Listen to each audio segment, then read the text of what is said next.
Y sin más, abrimos la última charla de la jornada, que nos va a presentar, está referida a las experiencias urbanas, o iniciamos, bueno, ya lo hemos iniciado con Las Palmas de Gran Canaria, continuamos en la exposición de las experiencias de agendas urbanas locales en Canarias, en este caso con Candelaria, y nos acompaña en este caso el asesor especialista que ha intervenido en el desarrollo de esa agenda urbana, Rodrigo Vargas González. ¿Dónde está Rodrigo? Bien, Rodrigo es arquitecto urbanista, máster de desarrollo urbano y territorial de la Universidad Politécnica de Cataluña, es miembro de la Cátedra UNESCO de Ciudades Intermedias desde 2015, miembro fundador de la Red Interlud de Generación e Intercambio de Conocimiento en el Contexto Iberoamericano, miembro fundador del Observatorio Ciudad 3R y en general está dedicado al estudio de la rehabilitación, renovación y regeneración urbana en el territorio urbano nacional español.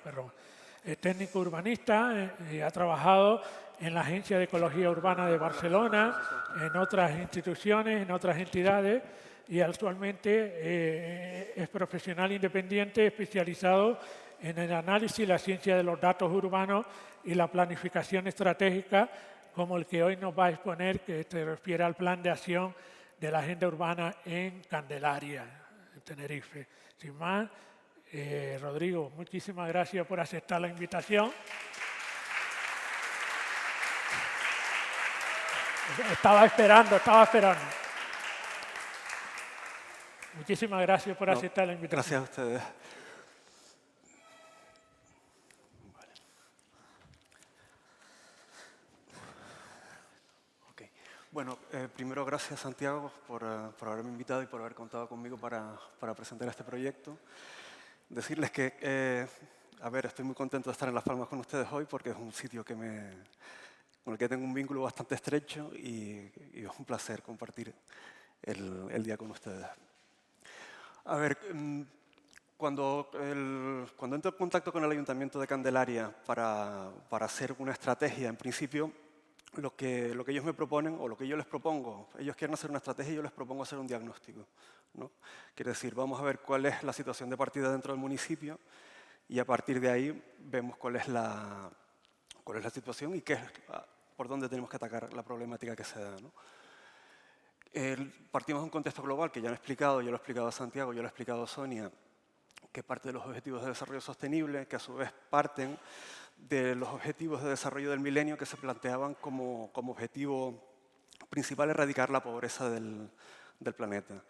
Este objetivo evidentemente no se cumple y entonces se decide abordar sectorialmente esta problemática entendiendo que no es solamente una cuestión de que haya gente más pobre o gente menos pobre, sino de determinadas situaciones sectoriales que se tienen que abordar como un conjunto, aunque estén separadas en 17 logros o 17 objetivos, para conseguir una sociedad más justa, una sociedad más sostenible, una sociedad más inclusiva. Dentro de esa matriz de indicadores o de objetivos de desarrollo, está la ODS 11, que es la que intenta abordar la agenda urbana y que tiene a su vez una serie de metas y de objetivos que yo no voy a enumerar porque son los tópicos que trabajamos día a día, sobre todo en el tema de la planificación. A su vez, a partir de los objetivos de desarrollo sostenible, la ONU saca la nueva agenda urbana porque, a partir de 2007 somos más personas viviendo en entornos urbanos que en entornos rurales. Quiere decir que la situación de solución de la sostenibilidad pasa porque sean... A ver, necesito un poco de agua, por favor. Un segundo.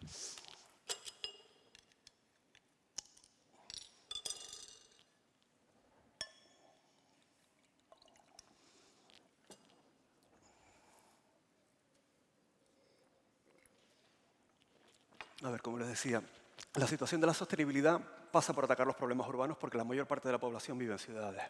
Entonces se llega a un consenso, que es el primer consenso mundial, sobre cómo abordar el problema de la sostenibilidad desde el urbano. Ese consenso tiene una derivación en la en la agenda urbana europea, que llega a la conclusión, de otra manera pero parecida, que si el 70% de la población de Europa vive en ciudades, si el 70% de la legislación que se redacta tiene que ver con el medio urbano, si el 70% del empleo está en las ciudades y si el 85% del Producto Interior Bruto está en las ciudades, pues la Agenda de Desarrollo Sostenible tiene que pasar por esta situación, por estos entornos, ¿no? Y a su vez, esto, como decía Sonia, lo aterriza el Ministerio, el MITMA, en nuestro contexto de la manera que yo lo indico antes, ¿no? Con los 10 objetivos estratégicos de la Agenda Urbana Española, que de nuevo, pues, economía, ocupación del territorio, a ver, yo no me lo sé de memoria y creo que no hace falta tampoco que los enumere.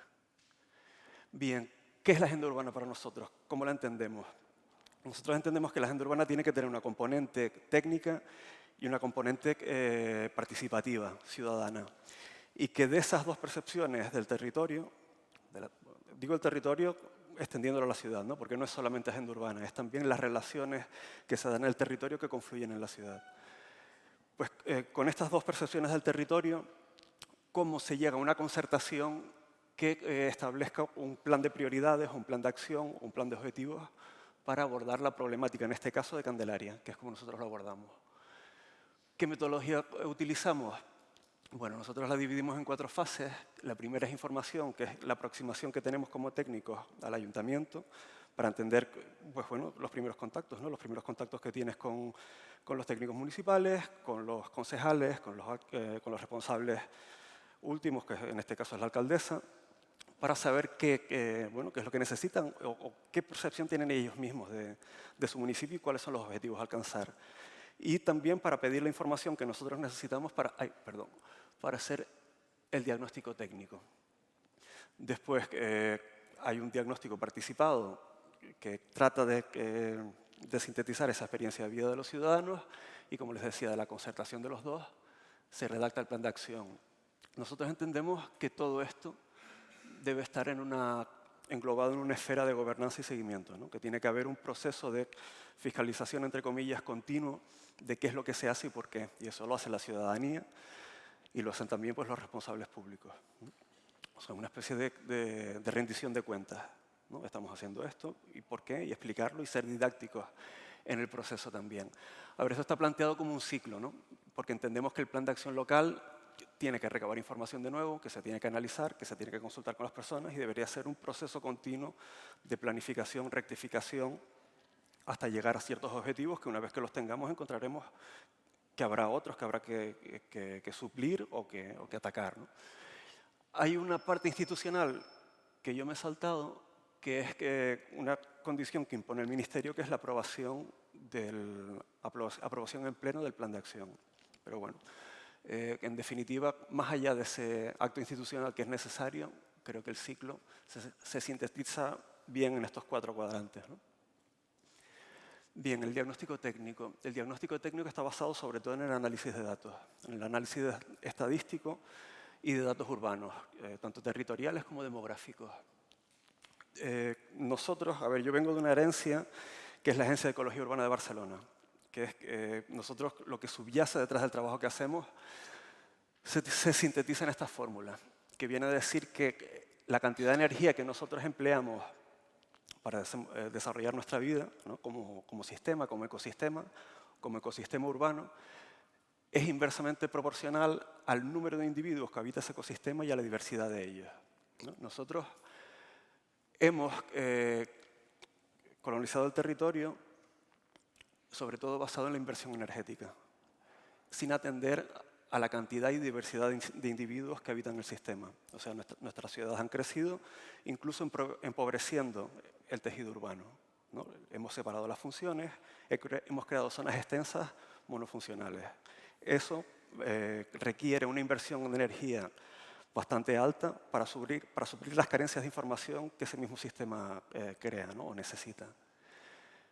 Lo que proponemos es bueno, dar el paso inverso, intentar complejizar, diversificar e intensificar los tejidos urbanos que ya tenemos para poder disminuir la inversión de energía que necesitamos para cumplir con nuestras necesidades, ¿no?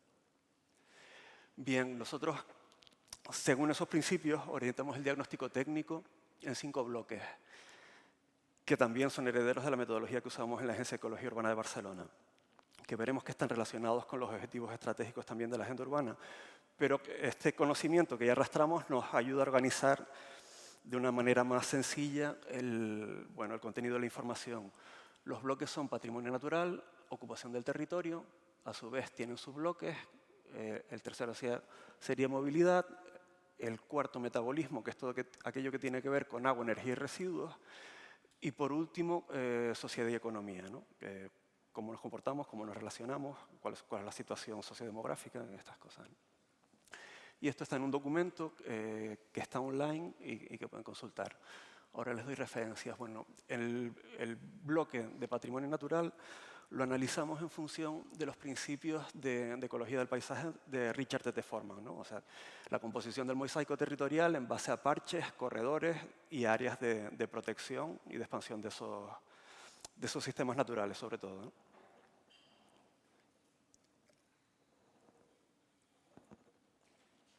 En la ocupación del territorio, nosotros abogamos por un sistema urbano determinado que no deja de ser tradicional, ¿no? En relación a las grandes piezas con grandes espacios o las múltiples piezas de baja densidad y falta de diversidad de usos.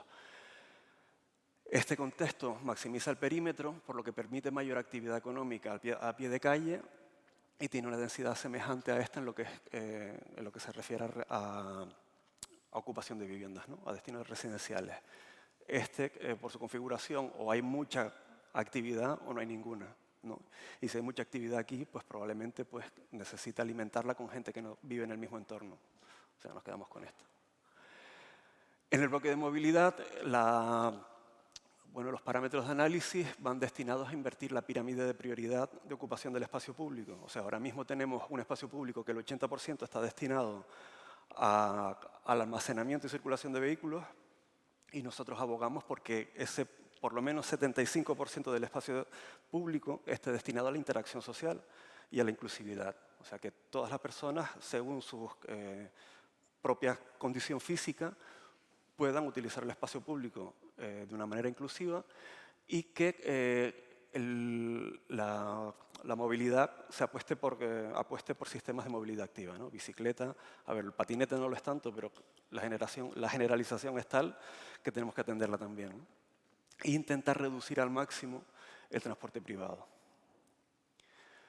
El metabolismo urbano lo que trata es de recomponer este flujo de materia, energía y agua a flujos de economía circular, en que esos materiales se reaprovechen y se reduzcan, para reducir también el impacto de los residuos en el medio ambiente.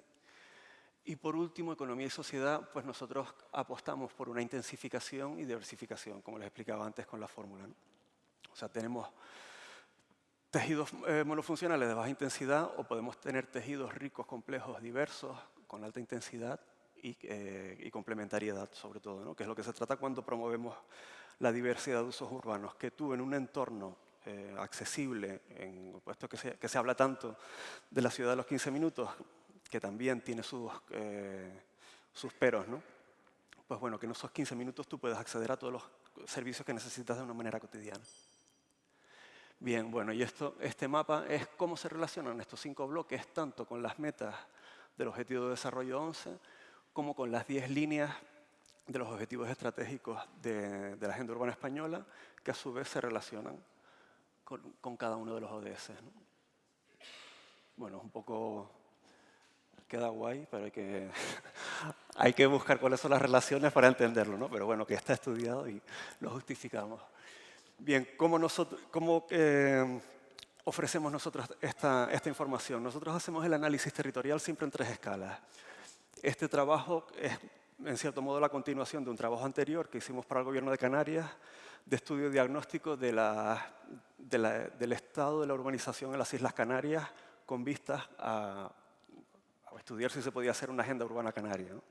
Pero bueno, en ese caso analizamos los indicadores por isla, por municipio y por kilómetro cuadrado, pero claro, al llegar a la escala del municipio, el kilómetro cuadrado pues se nos queda muy grande, ¿no? Candelaria son 59 kilómetros cuadrados. Si tú pones un kilómetro cuadrado Dentro de lo que es el casco urbano, pues te comes la mitad y la otra mitad se te queda por fuera, entonces hay que bajar de escala. ¿Qué es lo que, cómo traducimos esa escala isla-municipio, kilómetro cuadrado? Pues la escala global sería el municipio, después damos el indicador de forma visual por sección censal y por último tenemos una serie de mapas que analiza cada una de las hectáreas del territorio en función del indicador que analizamos. Por ejemplo, este es el de relieve, al que se ve claramente cuáles son aquellas zonas que tienen una pendiente menor de un 20%, que es más o menos lo que aquí en Canarias, de manera muy particular, consideramos que es hábil para edificar, ¿no? Bueno, pues que se visualizan en esta parte, ¿no? Hay un mapa, si van al atlas que compusimos para el trabajo de Canarias, ¿no? Gran Canaria pues, tiene una gran disponibilidad de terreno en el este y en parte del norte, y después hay una mancha aquí, en el oeste, que es el único sitio posible en el que puede estar la aldea, ¿no? Entonces entiendes perfectamente cuál es la relación del asentamiento con la primera condición del territorio, que es la orografía, ¿no? A ver, como explicación de Candelaria, que seguro que todos lo conocen, pero por si queda alguien que no, hay una infraestructura de orden insular, que es la TF1, que es la autopista que comunica Santa Cruz con el sur, ¿no? Con la zona turística. Esta autopista es una cicatriz que divide drásticamente el municipio en lo que es la zona urbana de la zona de medianía. Y eso caracteriza, acaba por caracterizar la urbanización. Candelaria pasa desde la cota de costa, de los 0 metros de nivel del mar, a 1.700 en 8 kilómetros. O sea que la pendiente media del municipio es un 20% también, ¿no? Y el límite norte, lo ven aquí, esta carretera, es la dorsal que une la punta de Anaga con las Cañadas, ¿no? Que es la que divide la isla entre el norte y el sur. Bueno, para acabar, el mapa tiene un cuadro de mandos en el que se da la información, cuál es la información de partida, se describe cuál es el indicador, se da una orientación de cómo está distribuida la información en quintiles, una leyenda gráfica y una leyenda y una escala. Bien, nosotros a partir del diagnóstico presentamos la candidatura para la subvención de la agenda, ¿no? La presentamos un poco porque hay que presentarla, pero no esperábamos que nos diesen la subvención. Entonces, a partir de ese momento, nosotros habíamos pasado 6 meses haciendo el diagnóstico. Cuando llega la subvención, tenemos 6 meses para hacer todo lo que queda, ¿no? Todo lo demás. Entonces, toca correr. 2 condiciones indispensables que plantea el Ministerio, que es un plan de comunicación y participación. ¿Cómo atacamos la comunicación? Pues una imagen, ¿no? Una imagen corporativa. Esta es la imagen de la Agenda Urbana de Candelaria. Un grafismo monocromo, sencillo, rápido, efectivo, que tenga una significación, que la tiene además, ¿no? En Candelaria hay un endemismo que es único de Candelaria en el mundo, que es la hemicicla aplicaria, que es un caracol que está en una zona que divide el polígono industrial del ámbito del casco histórico de la Basílica y de Santa Ana. Pues bueno, nosotros nos agarramos a ese endemismo para plantear un logotipo único, más o menos. Y también por conversaciones con ellos, que para ellos es una señal de identidad bastante importante el caracol.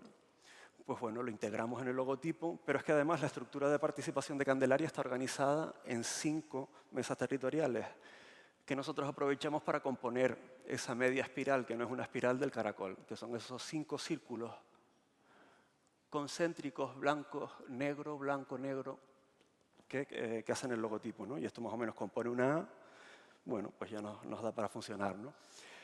¿Cómo se comunican las cosas hoy en día? Pues con una página web. Montamos una página web en la que explicamos más o menos lo mismo que les estoy explicando yo hoy. Hay un diagnóstico técnico que ya está hecho, que pueden consultar a partir de la página web. La página web es agendaurbanaCandelaria.es, o sea, más fácil imposible. Y estamos trabajando en un diagnóstico participado. De hecho, ya terminamos con el diagnóstico. Y la suma de esas dos líneas es lo que compondrá el plan de acción. Y con redes sociales. El tema de las redes sociales es bastante complicado, porque la primera tendencia es que tú lo que quieres es likes. Quieres que la gente te dé muchos likes. Hay siempre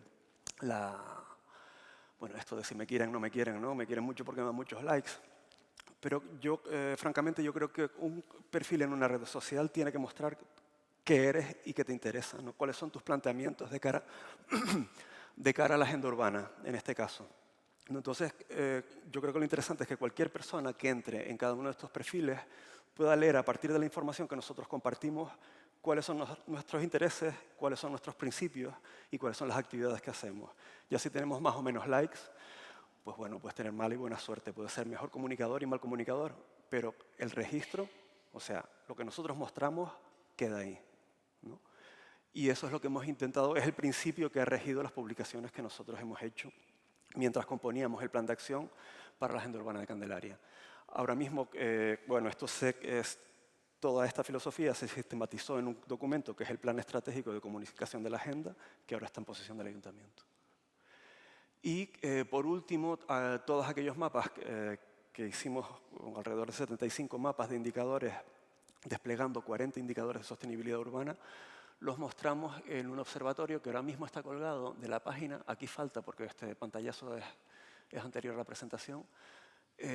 Ya hay en el menú una pestaña de observatorio en la que puedes acceder a toda esta información y puedes consultar de manera interactiva cada una de las bolitas del territorio de Candelaria. Bueno, lo seleccionas aquí. No lo miren en el móvil porque no está hecho para el móvil. Tienes que verlo Tienes que verlo. No, porque la tendencia es que todo el mundo vaya, ¿no? No, mírenlo en la pantalla, mírenlo con calma, porque no es para echar un vistazo y ya está, sino para... tiene cierta enjundia, ¿no? El histograma, en la medida que hace zoom, cambia.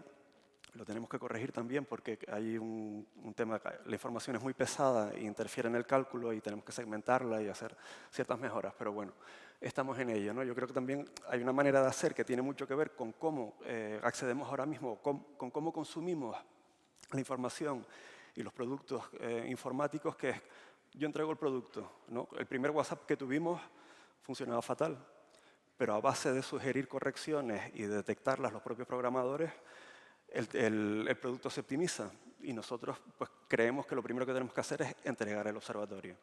Si funciona un poco mal, lo sabemos, pero lo estamos mejorando, pero ustedes ya lo pueden consultar de una manera rudimentaria, pero lo tienen. Y yo creo que eso es un principio de acción muy interesante también porque es una filosofía de acción a la hora de planificar y a la hora de intervenir el territorio también, ¿no? De, oye, necesitamos con ciertos principios hacer ciertas cosas.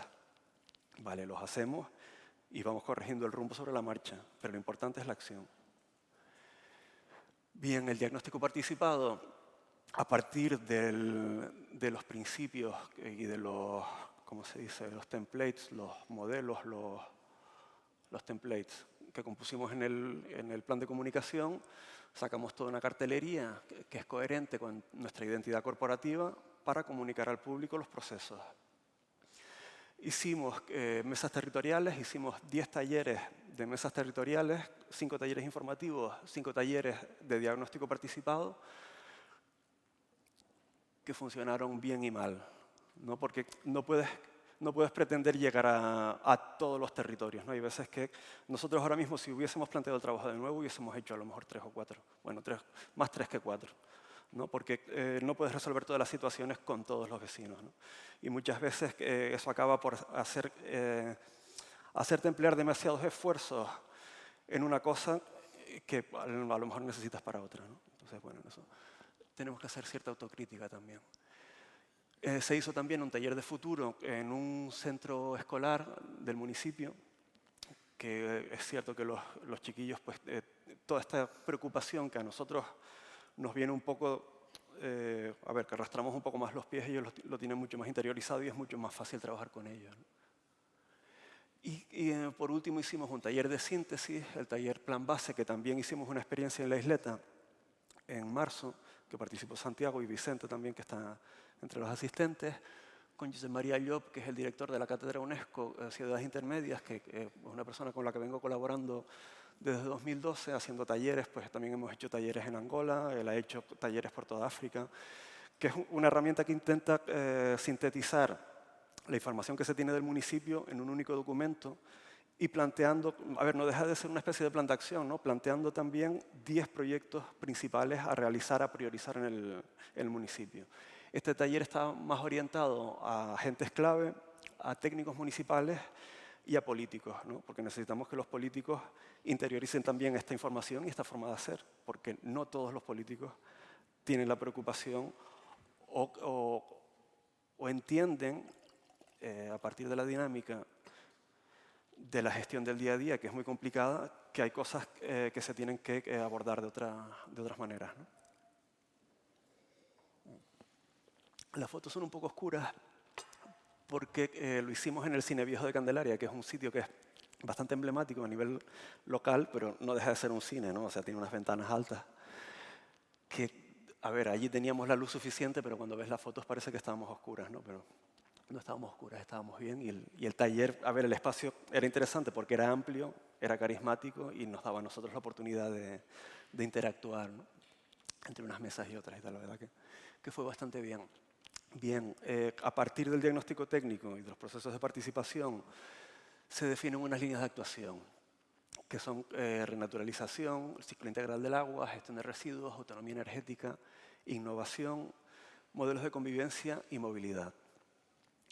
La renaturalización, partimos de lo que es la infraestructura básica de cualquier proyecto de renaturalización, ¿no? Que es los estratos, los pisos de vegetación característicos de las islas, que en este caso es pinar, tabaibal y la vegetación de costa, y de la infraestructura azul, que bueno, una tiene una componente horizontal porque es por estratos y otra tiene una componente vertical de conexión de la cumbre con la costa, ¿no? Entonces nos parecía una manera también de organizar toda esta información bastante interesante. ¿Qué es lo que decidimos? ¿O qué es lo que decide el equipo que redactó este estudio potencial?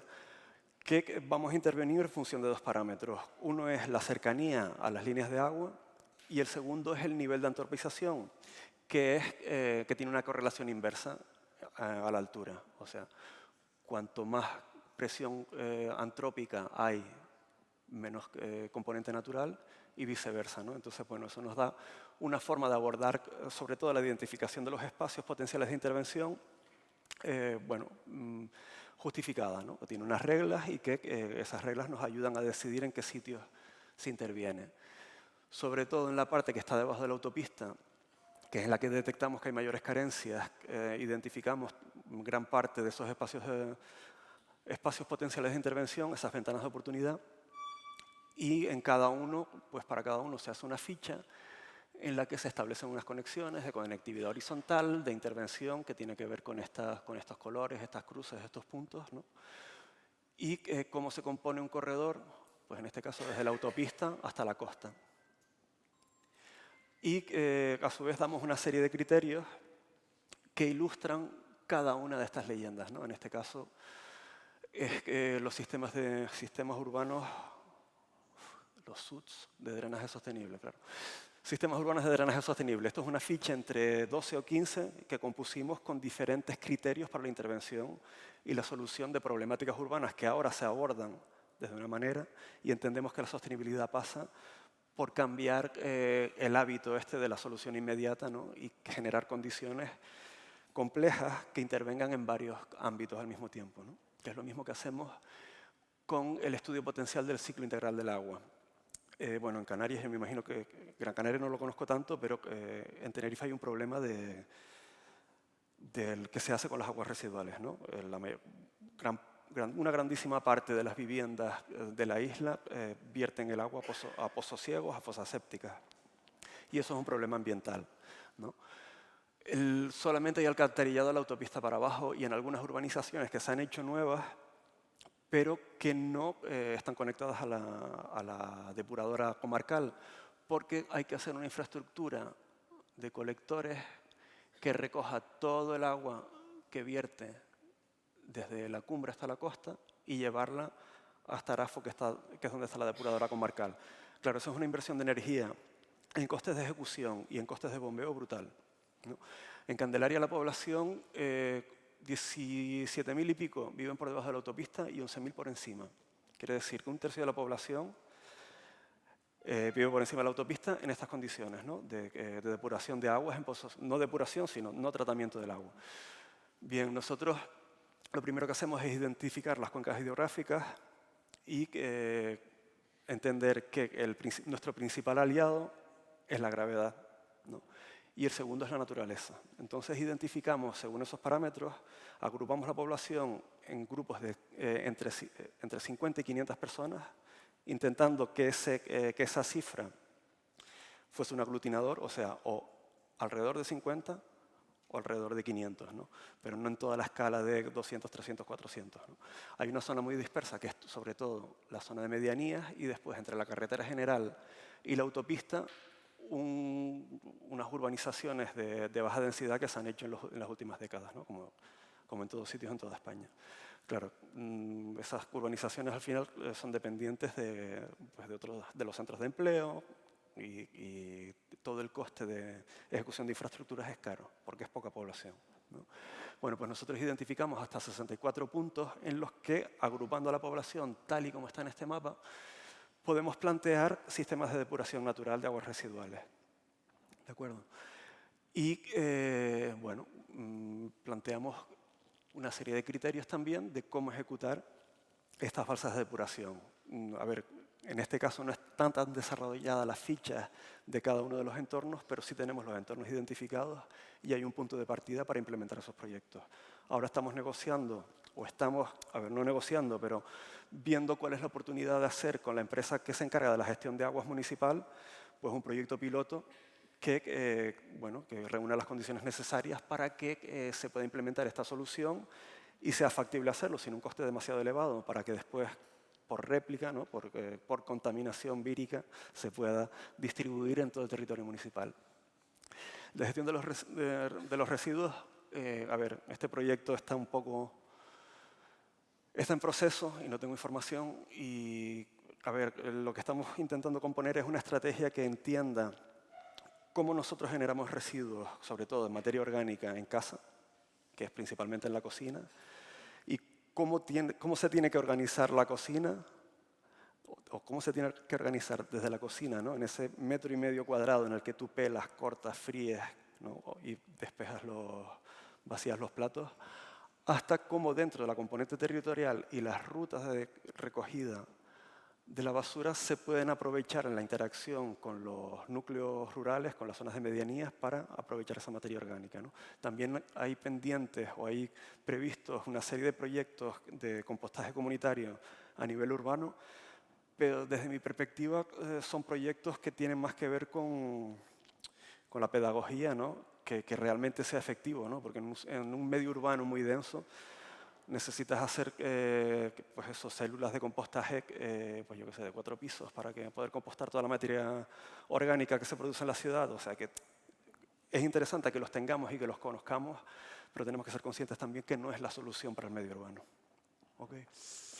Bien, otro proyecto energético es la identificación de aquellos equipamientos municipales que tienen una gran superficie de cubierta y son susceptibles de alojar paneles solares para el autoabastecimiento energético.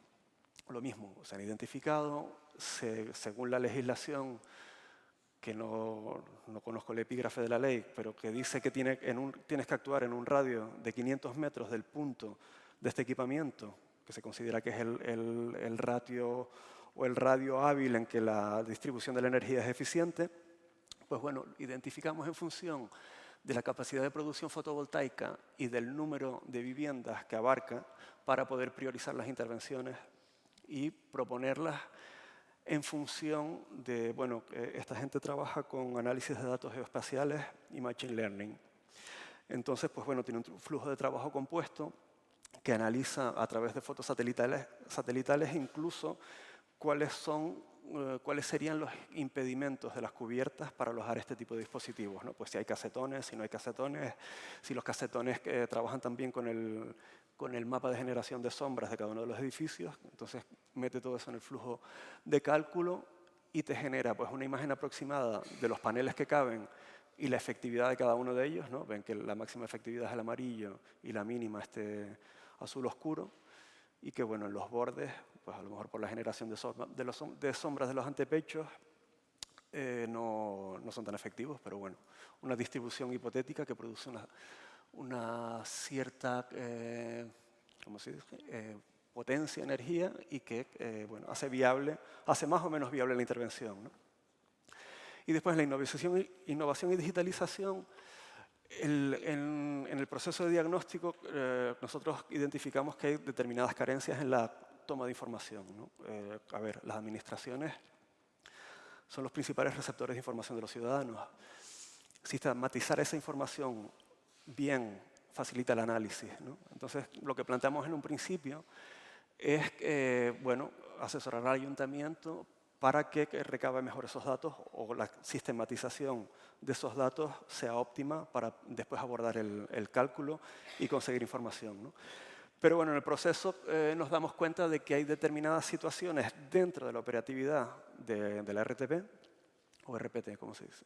RPT, Relación de Puestos de Trabajo, ¿vale? De la RPT que, bueno, que hace inoperativas determinadas cuestiones, ¿no?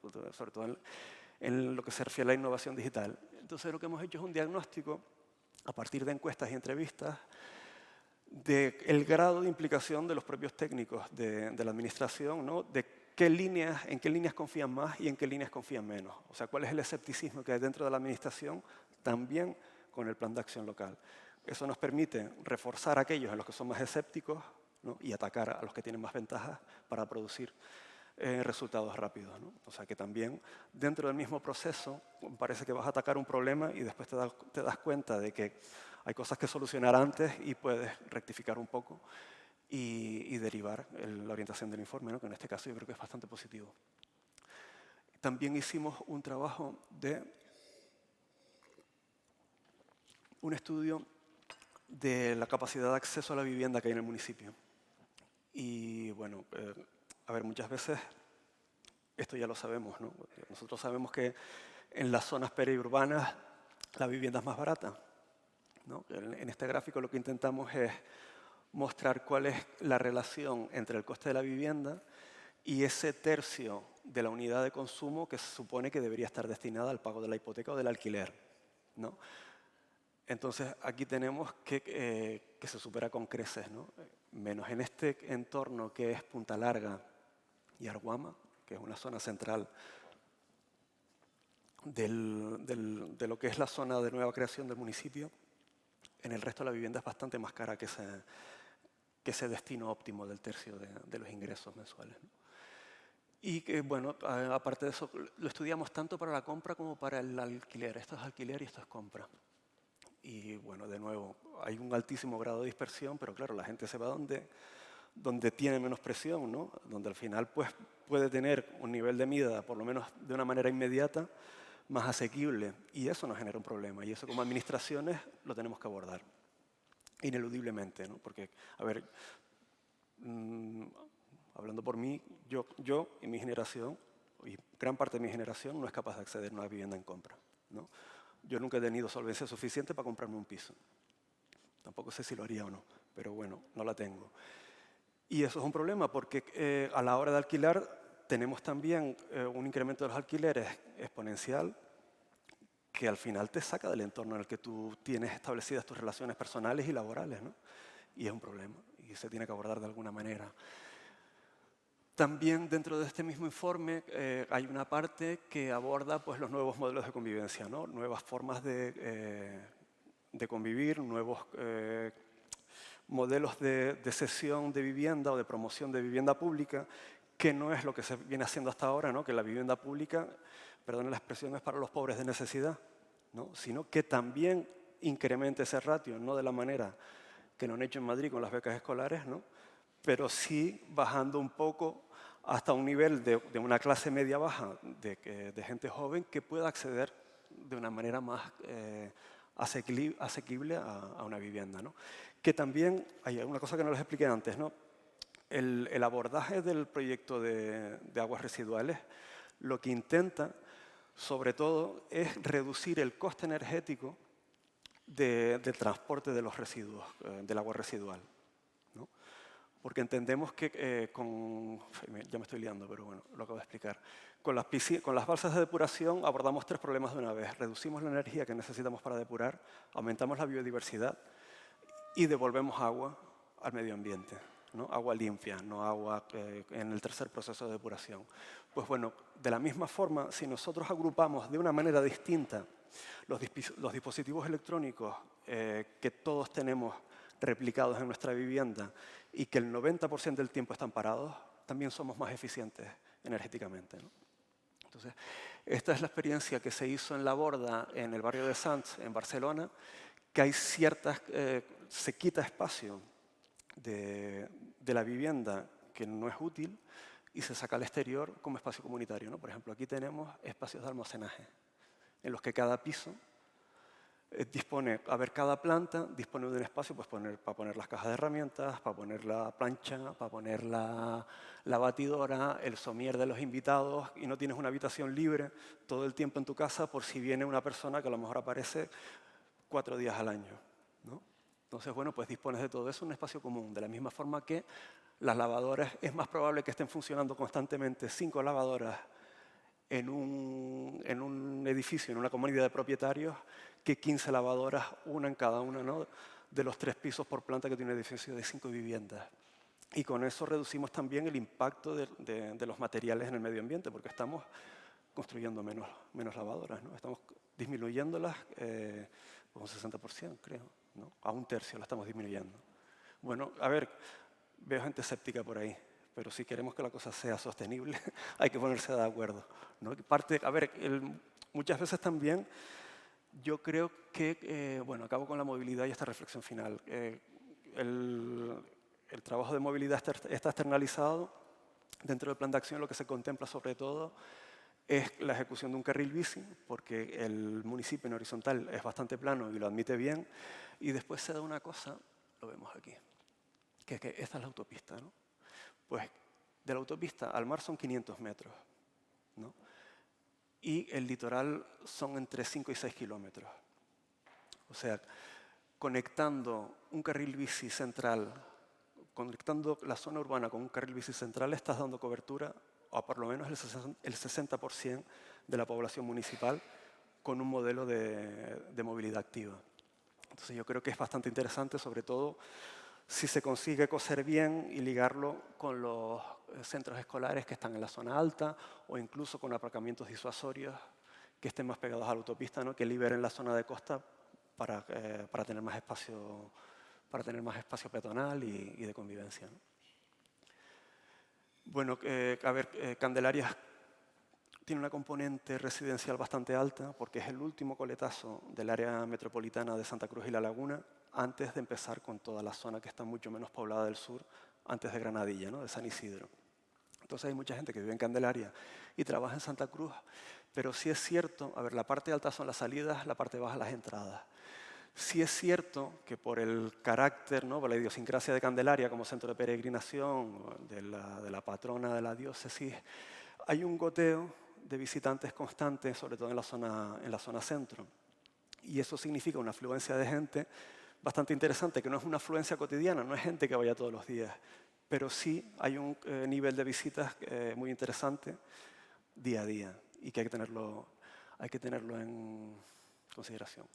Bueno, y esto es de qué manera cada una de estas líneas de actuación encaja en los objetivos estratégicos y específicos de la Agenda Urbana Española. O sea que nosotros lo planteamos en 5 bloques, una metodología en 4 partes, pero cumplimos rigurosamente.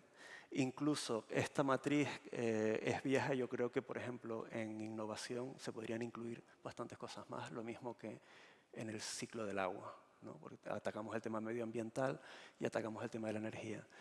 Hay una cosa de la que no he hablado, que es cómo se refleja esto en planeamiento y normativa. Pero bueno, esto es un trabajo que queda pendiente, ¿no?, que se tendrá que hacer en futuro. Nuestra idea del plan de acción es ofrecer un manual de instrucciones, ¿no?, o un listado de buenas prácticas, o como se quiera llamar, un manual operativo en el que el técnico municipal o al que el técnico municipal a la hora de componer una licitación, por ejemplo, pueda recurrir, ¿no?, en ese cambio de chip de cómo podríamos hacer las cosas más sostenibles, ¿no? Y después hay otra situación que es bastante frustrante, pero que como objetivo tampoco está mal, que es que si nosotros a lo mejor desplegamos un plan de acción bestial, ambiciosísimo, y con esa ambición conseguimos cambiar la manera de pensar de 4 o 5 técnicos dentro de la administración, yo creo que habremos dado un gran paso, ¿no? Porque la sostenibilidad pasa sobre todo por el cambio de hábitos, ¿no? Nosotros somos un animal de costumbres, ¿no? Como se suele decir. Si nosotros somos capaces de cambiar determinados hábitos que no van al encuentro de la sostenibilidad y que son perjudiciales para el medio ambiente, ¿no? Y son cosas cotidianas, ¿no? Como lo que siempre se ha dicho, ¿no? De cerrar el grifo o de si puedo coger la guagua o no cojo el coche. Todo este tipo de pequeñas cositas que sumadas en nuestras actitudes cotidianas conseguimos componer, pues bueno, una onda de sostenibilidad o de actitudes sostenibles, pues que habremos conseguido algo. Y esto es todo. Tengo que ver. Gracias.